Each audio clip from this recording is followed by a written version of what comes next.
Yes. Whether Khanna's reading is that it will include C, but exclude A and B. Cannot, Mullah. It will. Otherwise, it will lead to a situation. You are saying that 370 is a permanent article. Mullah, we'll come to that later whether it's 1 minute, yes, that's your argument. 370 is a permanent article which cannot be undone by even with a concurrence. Let me forget that when I made that argument. Right now, you're just giving us the structure of the article. Forget that what I made that argument. That you're giving us the structure. Yes. It is temporary on 26th of January 1950. Let's forget about anything else. It is temporary. Why? Because, Malads, the Constituent Assembly will still choose to.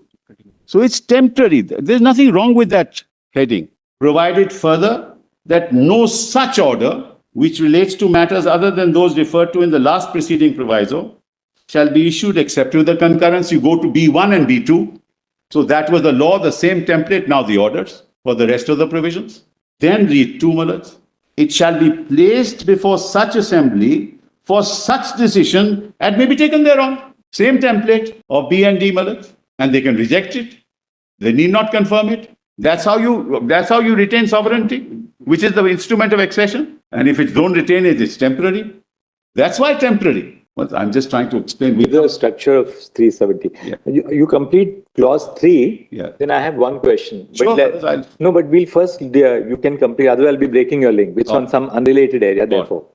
Notwithstanding anything in the foregoing provision. So, Malad, it's notwithstanding in the beginning of the article. Please note that. Notwithstanding anything in the foregoing provisions of this article, so notwithstanding in 370, the President may by public notification declare that the article shall cease to be operative or shall be operative only with such exceptions and modifications and from such date as he may specify, provided that the recommendation of the Constituent Assembly shall be necessary before the President issues such a notification. So if the Constituent Assembly recommends it, namely, that we want to abrogate 370, then on that recommendation, the President will issue a notification. And this article is contained in subclause 3. Doesn't have to be in D. So that, according to me, is the architecture of 370. Now, Mr. Sibal, I have just one question on this. B1 refers to those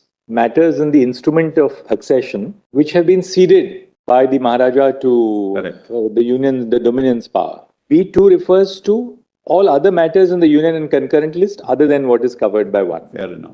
Now, suppose in the area of the Union and the concurrent list, something is not covered by B1 or by B2. In other words, it's not referable to those subjects mentioned in the instrument of accession, and it's not covered by B2 at all. That power is not entrusted to the state. B2 is all other lists, Mullah. No. B2 says such other matters in the said list as with the concurrence of the government, the president may order specific. All matters in the list. Right. Of course, it covers. It's a residuary. Everything. Yeah. So you have to take the concurrence of the state. Yes.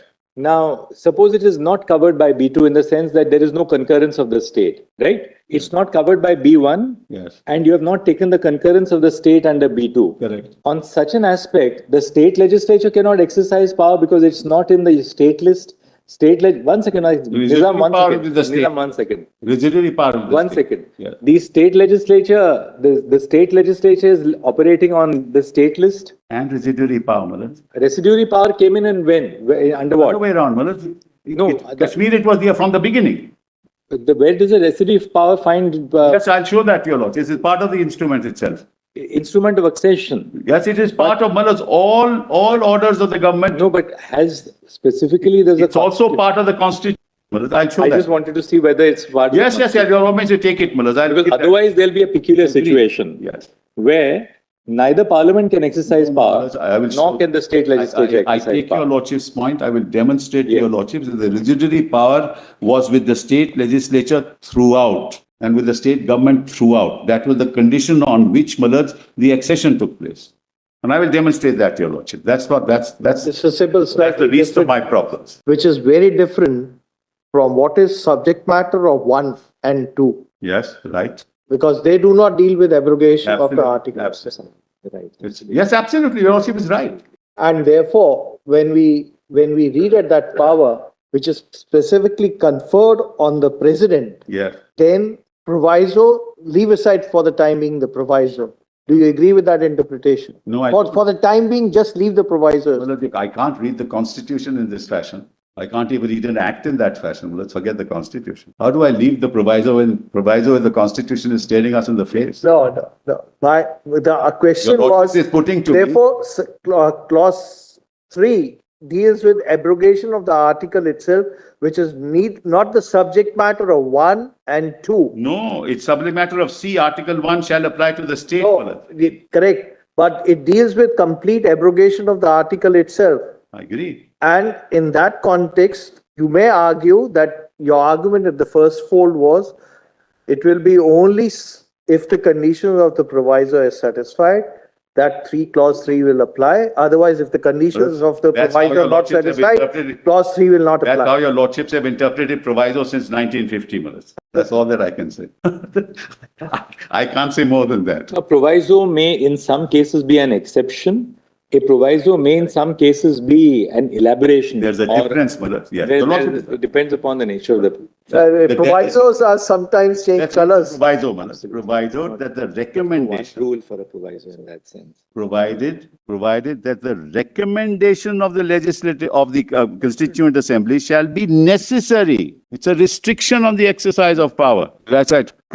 Referred to in clause 2, Malas. Quick way to interpret clause 3 to say that power existed and then will vanish once the Constitutional Assembly of the state is no longer exists. But you kindly read 2, Malas. If the concurrence of the government of the state referred to in para 2, subclause B of 1 or the second proviso to D of that clause be given before the Constituent Assembly for the purpose of framing of the Constitution that's the purpose. Mr. Sibal, you have contradicted yourself.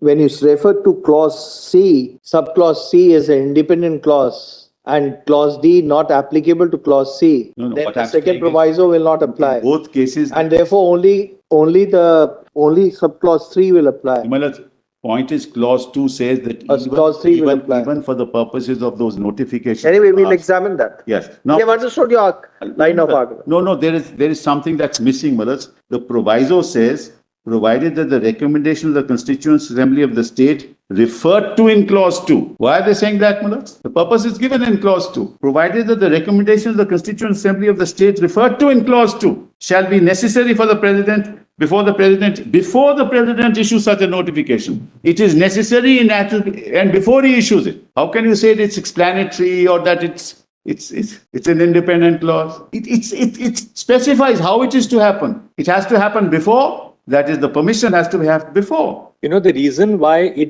clause 3 refers to the Constituent Assembly of the state referred to in clause 2 is because clause 2 refers to the Constituent Assembly for the purpose of framing the Constitution. That's correct. That's exactly why it was.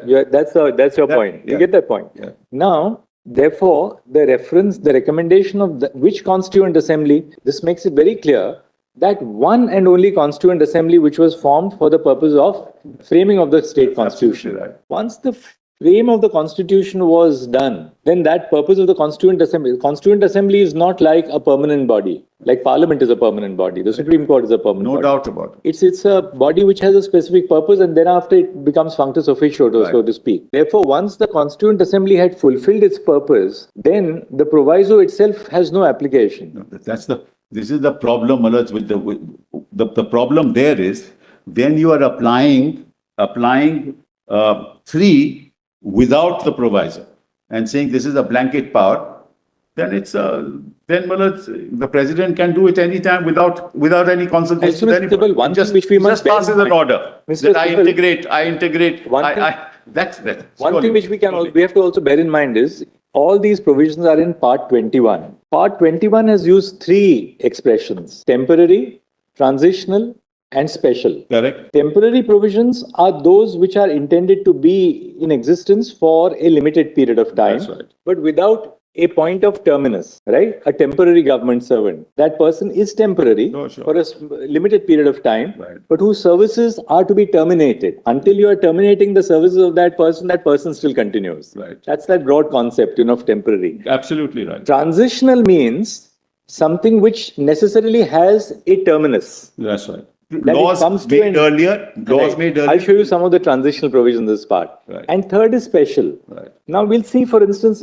after 370, we'll get some idea from the provisions after 370. Say 371, special provision with respect to Maharashtra and Gujarat. 371A, special provision for Nagaland. Yes, yes. Then we get 371B, special provision for Assam. Correct. 371C, special provision for Manipur. That's correct. D, for the state of Andhra Pradesh and Telangana. Right. E, establishment of Central University in AP.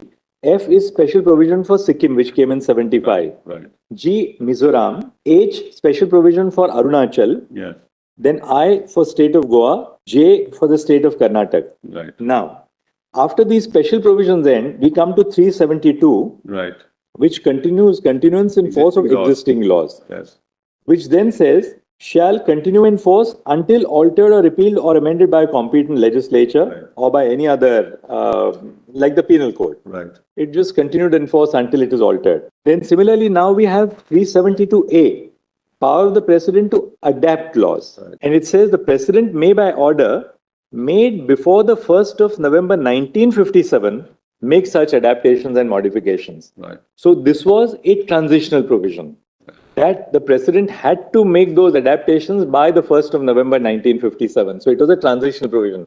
After that, the power lapses. So similarly, 373, then came the provisions relating to the judges whose services had to be taken over by the Union of India, public service commissions, so on and so forth. And then 392, the power of the president to remove difficulties. Right. So therefore, Part 21 basically covers special provisions, temporary provisions, and transitional provisions. Right.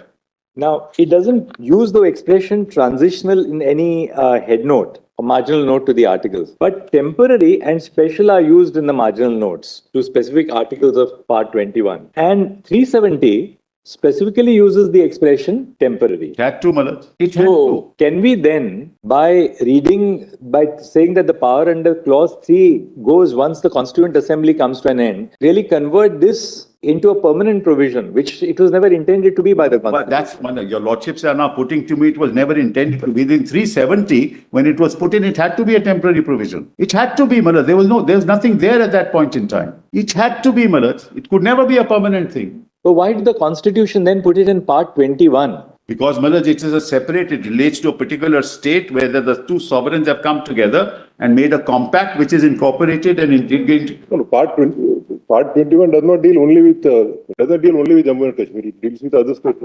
I'm sorry, I didn't get it. Part 21 Yes. does not deal only with Jammu and Kashmir. No, of course not. That's why I think it's a separate, independent provision and has to be interpreted on its own terms.